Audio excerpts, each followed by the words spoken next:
Halo teman-teman, kali ini saya akan membahas drama Cina yang berjudul Because of Love. Drama ini menceritakan tentang seorang ibu tunggal yang berjuang untuk kesembuhan anaknya yang mengidap penyakit jantung bawaan. Drama bergenre medical, romance, dan melodrama ini memiliki alur cerita penuh haru antara ibu dan anak serta cinta masa lalu yang kembali lagi. Drama Because of Love ini berfokus pada dua pemain utama, yakni Ni Yunsheng dan juga Tan Jing. Keduanya dulu menjadi sepasang kekasih namun telah lama terpisah.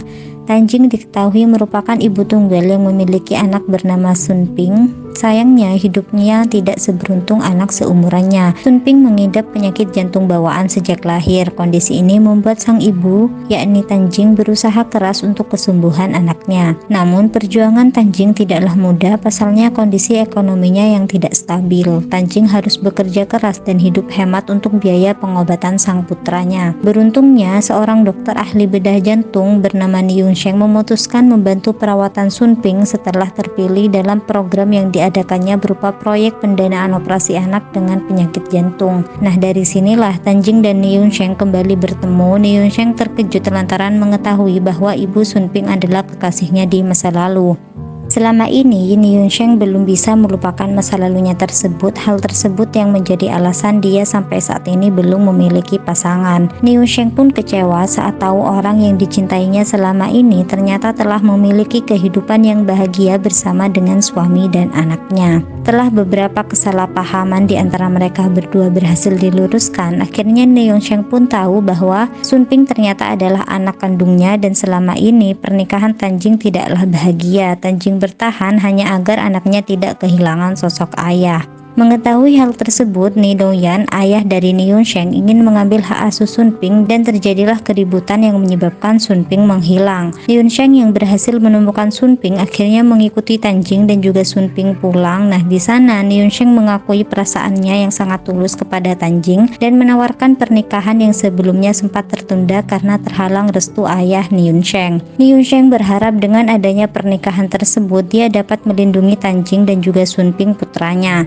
Karena Tan Jing tidak dapat memberikan jawaban dengan segera, Ni Yunsheng akhirnya meletakkan cincin tersebut di meja dan beranjak meninggalkan rumah tersebut. Karena apapun jawabannya, cincin tersebut seharusnya memang menjadi milik Tan Jing. Melihat cincin di atas meja, Tan Jing flashback dengan semua kenangan masa lalunya dengan Ni Yunsheng dan merasa sangat tidak nyaman. Tanpa diduga, tidak lama setelah Ni Yunsheng pergi, ayah Ni Yunsheng menerima panggilan telepon dari sekretarisnya yang menyampaikan bahwa Ni Yunsheng mengalami kecelakaan mobil dan tidak sadarkan diri. Setelah melakukan aksi penyelamatan, dokter memberitahu Ni Dongyan bahwa luka putranya tersebut tidak serius dan sebagian besar adalah luka traumatis dan pemeriksaan lebih lanjut diperlukan dan akan dilakukan pada keesokan harinya untuk mengetahui keadaan spesifik yang terjadi pada Ni Yunsheng. Ni Dongyan sebenarnya juga sedang sakit dan sedang menjalani perawatan, namun dia enggan untuk pergi dan terus berada di sisi Ni Yunsheng. Dan ketika Ni Dongyan melihat putranya di ranjang rumah sakit, dia tidak bisa menahan tangisnya. Setelah semalaman tidak sadarkan diri, Ni Yunsheng akhirnya bangun, namun ada yang berbeda dengan sikap dan perkataan Ni Yunsheng. Awalnya ayah Ni Yunsheng tidak notice kalau putranya ini bersikap aneh.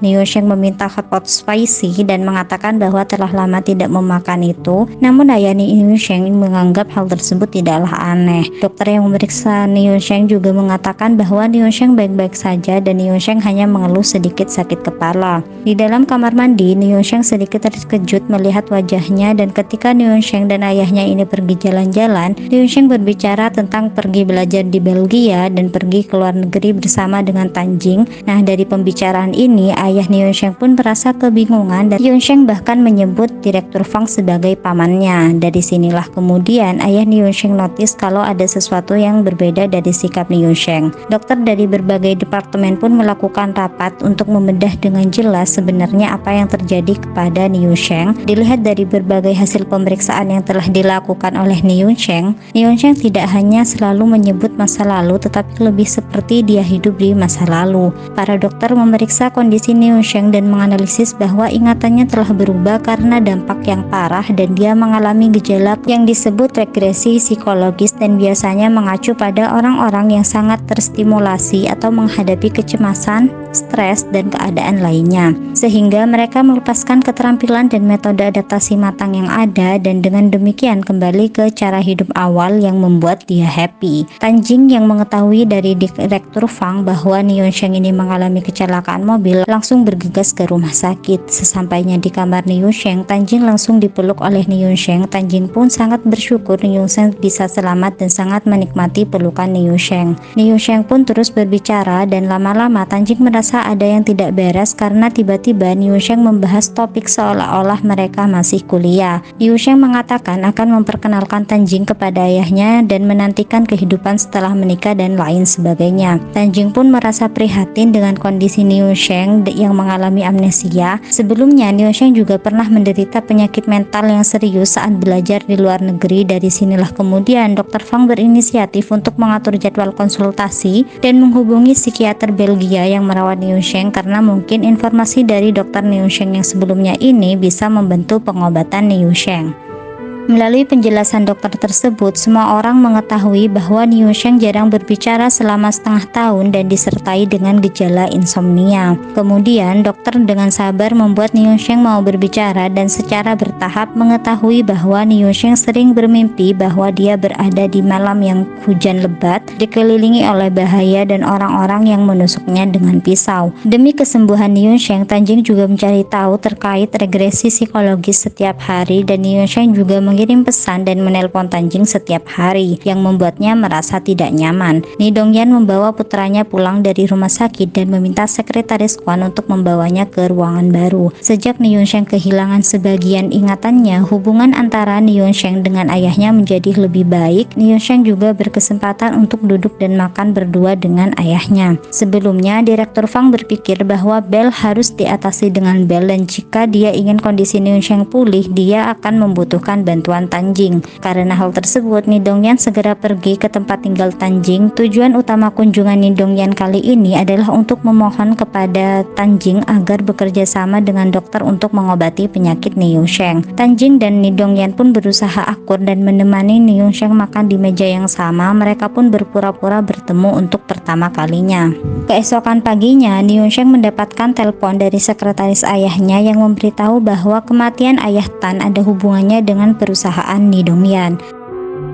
Ni Yunsheng pun merasa sangat terstimulasi dan lebih banyak fragmen memori yang muncul di benaknya. Setelah pergi menemui psikiater, Ni Yunsheng segera mengunci diri di kamar dan merasakan sakit yang luar biasa. Dokter pun menjelaskan bahwa kesadaran Ni Yunsheng mengalami kemunduran dan situasinya lebih serius dari sebelumnya. Cara terbaik saat ini adalah dengan merangsang dia untuk memulihkan ingatannya sesegera mungkin, tetapi mungkin juga memiliki efek sebaliknya karena rangsangan yang berlebihan. Oke teman-teman, mungkin segitu dulu dari aku. Terima kasih banyak, bye-bye.